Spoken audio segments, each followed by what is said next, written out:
What's up, folks, and welcome to Indie Ramble. So, I got a puzzle platformer for you guys today, and I'm actually playing this on PlayStation, which I haven't done a real sort of full-bore game on PlayStation in a little while, but this one came across my radar recently, and, well, it's a little confounding to me. It's cool in some ways and a little bit baffling in some others. So, this is Joe Wander, the Enigmatic Adventure, or Ventures, I should say, and actually comes to us from a new studio that's based out of Croatia, which is not a country that you see a lot of game dev coming from lately. And it's an interesting thing. It's a puzzle platformer, and I love platformers. You know, puzzle games I don't dislike. I'm just not good or patient enough for most of them. But this one is a really interesting mix of things, and I think it's going to appeal to a lot of people, even with some of its shortcomings. Make sure you leave a comment down below. Let me know what you think of this and some other any other interesting puzzle platformers you're aware of that have come out recently, because there's a few, and I always am on the lookout for more of those. So, there is a story here, but it's very minimal. You're this explorer who landed on this island. You're trying to find, you know, all kinds of riches and treasures. That's basically the idea. There's almost no narrative beyond the intro, at least to this point. And there are a total of 4 different worlds in the game, each of which have their own distinct features and environments and puzzle mechanics as well. And when I first played this, I went through the first world and was kind of like I got all the extra collectibles in it. I basically 100%ed the whole world, and I was like, this doesn't seem terribly difficult. Yeah, then the second world, it was like, oh, you think so, do you? And it took me quite a while to get through that. I'm on the 3rd world now. I just started it, and it's already being quite a doozy. So I'm taking you through the hub worlds of each one here so that you can sort of see what things look like, and I can give you a little introduction.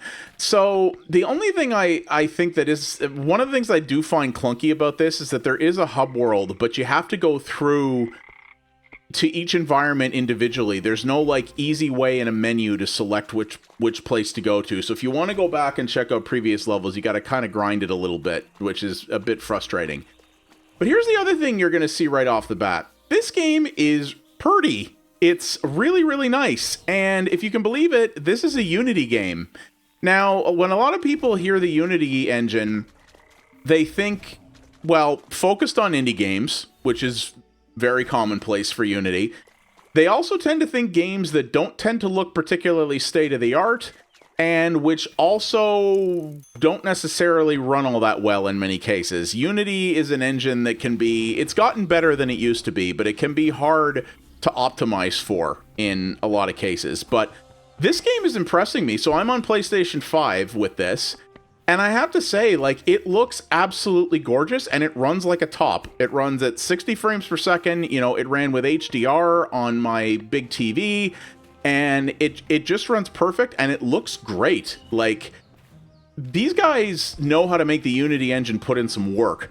I mean, when you look at all the grass here, the environmental detail, the water in this game is some of the best I've seen in a long time. You probably saw me walking through it a little bit there before, but look at this. Like, the reflections in it, the wave patterns, like, it's a beautiful game. It really is. And even though the characters have kind of this cartoony art style to them, the environments are really gorgeous. And it's frankly really impressive. I think they've done some really good work with it. The sound design is fine, I would say. The music is nothing to write home about. I don't know if it's royalty free or not, but it's fairly basic, gets a little repetitive, but it's not in your face, it's not obnoxious either. You know, the character doesn't speak, and most of the sound effects, again, serviceable, but nothing to write home about. But that's fine, you know, it's good enough. The visuals seem to be where this team has really put in some incredible work. Now, you may have seen there, so that was the first level of the game. You may see that there's this little time trial thing here. Now, you only get that when you've actually completed the entire area. That's the only time you get the ability to do time trial runs of the levels, but you can do that. And in each level, there are 5 collectible... They're different shapes in every level, but they're effectively coins. And they get very hard to get in the later levels. If you collect all of those and complete the level, you unlock a challenge stage. And the challenge stages in this are gnarly. There's no checkpoints. So this is what they look like here. There are no checkpoints, and they're extremely challenging. This one here took me well over an hour of trying to get through, and it was mostly just because of my own friggin' stubbornness. But you'll basically have to do a significant challenge, a significantly long level, utilizing all of the mechanics that have been presented to you in the major stage that you just completed. So everything you learned in the biome, I should say, you're gonna have to put it all to the test here, and within only one go. So that's a thing. And by completing the different areas and things like that, you unlock skins for your character, which you can change. They're just little costumes. They're purely cosmetic. They don't have any other purpose beyond that. And you're sort of getting an idea here. Most of the levels are not nearly this difficult, at least not in terms of reflexes and timing. Most of them are based more on the puzzles and much less on timing related things. Now, you saw one thing there that I had to retry several times. There is a lot of swinging in this. This guy is very much an Indiana Jones style character. I find the swinging in this personally very inconsistent. I've had a lot of problems with it where it just doesn't feel responsive enough, and where it feels like I've done the same swing multiple ways, and one time it didn't work and I fell to my death, and another time I didn't, you know, that kind of thing. And that very well could be me. If you spend some time practicing, you might get better at it than I was. You know, I tend to lose patience fairly quickly, but you see something like that, I was kind of like, this, you know, I spend a lot of time getting frustrated with that, so that can be a thing. So I've got 3 skins so far that are based on each of the environments that you can go into. Actually, where's my third one? I had a third one. Well, that's annoying. My third one disappeared. Well, boo earns to that. Okay, fine then. So, but then you have the ability to go back into your previous areas and do time trials if you want. I am definitely not going to be unlocking the challenge stages on the later levels. I think it's just going to be too much for me. And that's the thing with this. The difficulty in the first stage is not that, or the first biome, I'm going to call it, is not that bad. In the second one, it starts to ramp up, and in the later levels, it's going to challenge you a little bit for sure. The third biome is really messing with me at this point. So you see, in this one, we're introduced to the mechanic of the sort of laser beams. These don't hurt you, but you need to align them in a certain way in order to get your path forward opened. So every new area introduces new things, and I'll say the puzzle designs in this are quite interesting. There are a few of them that require doing things in the environment with particular timing that does get old after a while. Some of them are a little too particular and require you to, when you want to retry them again, sort of resetting the whole puzzle by yourself. You know, like if you do one of the puzzles, you line everything up and then you screw up the timing and it doesn't get done properly, you have to then like basically go back, reset the puzzle and do it again. You can't just hit a button and have it do that for you, which is a little frustrating. Now, there are checkpoints in this, and one of the things that I do like is if you have to exit out to the menu or something else like that, you have the option to resume a level from the checkpoint in which you left it. It doesn't make you do the whole thing again if you can't get through it all in one go. That's very nice. I appreciate that. That's very cool. And as you've seen here, this thing seems to really take advantage of the PlayStation 5. Other than the fact that it looks great and it runs great, it has basically no load times. It's maybe a second or two to get in and out of the hub world, which is very nice. It moves at a good clip. It never feels like it's keeping you waiting or anything like that. It really just, on PS5, I can't speak to the PC version because I haven't played that, but the PS5 version is very well optimized. They did a really nice job with it, I think. And again, I'm impressed. This is Unity, man. I really am. You don't see this level of production and polish and performance out of Unity generally. And as I've said before, I'm not sure if that's so much a fault of the engine or just some of the games that are made with the engine. I did that backwards, dang it. And the fact that Unity tends to often be used by people without a lot of optimization experience. But this team clearly knows how to make it sing, and that's really cool. But I said before that this game is a bit perplexing to me, and it is. because you can tell it was obviously made by people who have a lot of technical and artistic craftsmanship on their hands, right? But there's a few things about this that really baffle me. Like I said, it looks really good, but it sounds mainly just okay. There's some other strange things too, like there is the little bit of story at the beginning, but it doesn't really do much else with it. I find the combat, so there are enemies in the different areas that you have to do with. All they do is get in your way. I have not yet had to use any of them to actually solve puzzles. In this area, it's these sort of zombie things that actually will spawn infinitely whenever you walk in front of one of their caskets there. What you can do is you can either whip them or jump on them to stun them. And then you have to jump on them again to take them out. But I find that aiming with your whip is very inconsistent. Now, the whip has a bit of a delay on it from when you hit the button to when it impacts, and that's to be expected because, you know, it's a whip. You have to wind it up and crack it. That's perfectly fine. But I just find it doesn't aim really well. You can't lock onto enemies, and I found it doesn't really aim well. It doesn't really track all the time where you want it to. I got killed a few times because I pointed at an enemy and swung it, but it didn't seem to connect. You know, things like that. If I'm honest with you, I don't think the enemies really add anything of value to the game. All they do, and by the way, if you get hit by an enemy once, that's it. You go back to the checkpoint. You don't have hit points. You don't have anything like that. So if you've been working on a puzzle for a while and you got a bunch of things sort of lined up and arranged in a way to do a solution, that enemy so much as touches you, it's instantly back to the checkpoint. And that gets frustrating really quick. Like I said, I just don't feel that they add anything to this. I think they could have made this purely about environmental puzzles, and it would have been fine. I think if they want to get maybe some more casual players in this, it might behoove them to put in an option to just turn the enemies off. Because they're not where the challenge comes from in this. The challenge is the puzzles and determining the solutions to them. Which this just doesn't, like, this does that well enough. I don't think it needed, I don't think it needs enemies on top of that. In addition, there's just, the progression in this is very odd. Like, so you see how here I told it to bring me back to the hub, and it just did. Well, that's what happens when you finish a level, too.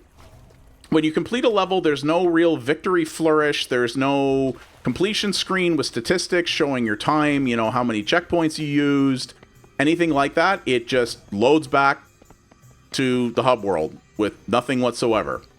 When you complete all the levels in an area, I'm not going to be able to show you that, unfortunately, because you can't redo them, but when you do complete all the levels, you do have a boss fight. I don't like the boss fights either, to be honest with you, because they're just pattern memorization. They don't really have... I'm going to see if my skin came back. Okay, my skin came back here, so maybe I can only use it in this area because this is where I unlocked it.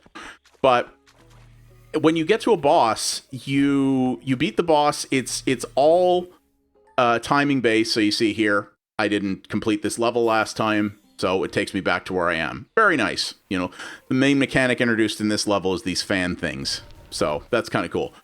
But yeah, you beat the boss, which is just rote pattern memorization. It's not really a puzzle at all. And they're not terribly, I found at least the two bosses that I fought so far to just not be terribly interesting or engaging. And again, you beat them, it just takes you back to the hub, opens the door to the next world, on you go. It really feels like there's all of these different levels, but there's nothing in between them really connecting them together. A game like this doesn't need a heavy narrative story or anything like that, and I'm not faulting it for not having one. It's just strange that the progression seems so bare bones in the sense that, you know, you complete something and it just moves on. It's like, yes, good, go to the next thing. You know, it doesn't seem to... other than the feeling of accomplishment you yourself will get by finishing the puzzle, it doesn't really do anything else for it, which is just weird. That's just a thing most games do, right? It doesn't make it bad, but it's odd, is what I'll say about it. And that's the thing with this game. It's just very odd. It does so many things incredibly well. Like I said, like, look at this environment again. Like, look at the shadow work, look at the lighting. Like, it's great. It really does look incredible. But like, the physics are weird when it comes to using your whip in general, not just the physics of using your whip to platform around, but I found, like, I've had these boxes that you have to push in that. I've had them kind of spaz out sometimes and just go flying in ways I didn't expect. Sometimes when I've had to pull up an item to a higher platform, I've had a really hard time doing that because it's kind of unreliable with it. Again, the enemy spawns are just a point of frustration that I don't think add any challenge that is worthwhile to the experience myself. But then on the other hand, it looks gorgeous, and most of the puzzles that I've run into, there have been a couple where I was really bashing my head against them for a while, but eventually they did click. You know, eventually it does work out, and I find it doesn't take necessarily an insane amount of time in order to figure most of them out. I didn't have to go looking up YouTube guides or anything else for this to get to the point that I'm at. I figured it all out on my own. Some of the later ones, I may very well have to do that. I think having bosses in the game is cool. The bosses are all unique, but I think they should have made the solution to them based in the puzzles and in the mechanics you learn. That's the other thing. Like I told you about how that those sort of high-end challenge levels are based around you utilizing the mechanics that were taught to you in the biome that you're playing. Well, the bosses are not like that. The bosses are wholly unique. They don't really have anything to do with anything you learn. They're sort of a one-and-done, self-contained thing, which just feels like a missed opportunity. Rather than sort of rote memorization, it would have been really cool to actually make the bosses a puzzle in and of themselves and require you to use what you'd learned to this point in order to take the boss out. I really think that would have been a better way to do it, and with the bosses in their current form, they're fine, but like I said, they're just trial and error and frustration, and I personally would have been happy if they just weren't there at all, if in their current form. But, you know, a co-op element of some kind, even local only, might have been kind of cool to have with this, but it doesn't necessarily require that. Just little things like that, but you can tell this game was made by a team that's definitely talented because of the technical chops they've shown here. You know, the puzzle designs are very clever. Some of them are way more obvious than you'd think. There was a couple that I beat my head against for a good while going, this is ridiculous, what is wrong here? And then I went, oh, frig. You know, like that simple type of solution, right? It sometimes just makes it that easy for you. And yeah, this runs great on PlayStation 5. I'm sure the PC version runs very well too. Strangely, this is only on those two platforms. This game might be a little bit too technically adept for the Switch, but it would be cool there. I don't know how well this would run on a Steam Deck. Probably pretty well if you turn the settings down a little bit. Yeah, this one took me a little while to figure out. You have to basically you have to hold these things down in order to make it possible to spin these things around. And I don't really want to spoil any puzzle solutions because that's the meat and potatoes of this thing, right? If you're going to be playing this, you're going to be playing it for the puzzles and you don't want me wrecking them for you. But you can look at this and see it's about doing this beam thing and getting it done a certain way. It took me a little while, but again, I figured it out, right? And, yeah, I do think this is really cool. Is it worth the asking price? Well, it is a little high. There are only 4 worlds, but at the same time, I put several hours into this at this point, and I'm only at the 3rd world. So unless you're one of those people who can just look at a puzzle for 5 seconds, any puzzle, and just blitz through it, you're probably going to get a good amount of time out of this if you want 100%. If you want to beat all the puzzles in general, if you want 100% it and do the challenge levels and get all the collectibles, yeah, you're going to put in some work into this game. So it's the value proposition for the time is definitely there. And yeah, I think the production values overall are very nice. I think this game looks great. I think it, again, could sound better, but it's fine. It plays well, it runs well. I've never had a single crash or instability with it. And the only other thing I will say is that when you're using the DualShock 5, every footstep your guy takes on a hard surface makes the controller jitter like that. And you can't turn that off. You can't turn vibration off in the options in this game. The options in this are very, very limited. So basically just language and sound volume. So if that annoys you, it will annoy you. Like every time I walk on these stones here, it's just going like the controller's just buzzing a little bit every time I do that. It's subtle, but it might be enough that after a while you're kind of like, oh, would you stop already? You know, that kind of thing. So that's something to consider as well. But yeah, as puzzle platformers go, this one's pretty cool. And it's just, if nothing else, like, just, again, look at this thing. Like, this game is so pretty. And they have done such an incredible job with it in terms of what they've made the Unity engine do. And they, you know, Unity is often used for games that are not necessarily visually spectacular, and this shows, if nothing else, that if you know what you're doing, you can make that engine do some nice-looking things. And that's cool as well. And, yeah, you definitely have got to be into puzzles, and, you know, a lot of trial and error. It's going to require a lot of trial and error on your part, but it's been enjoyable so far. And the little moments of frustration I've had with it have generally been short-lived. And that will probably increase as it moves on here.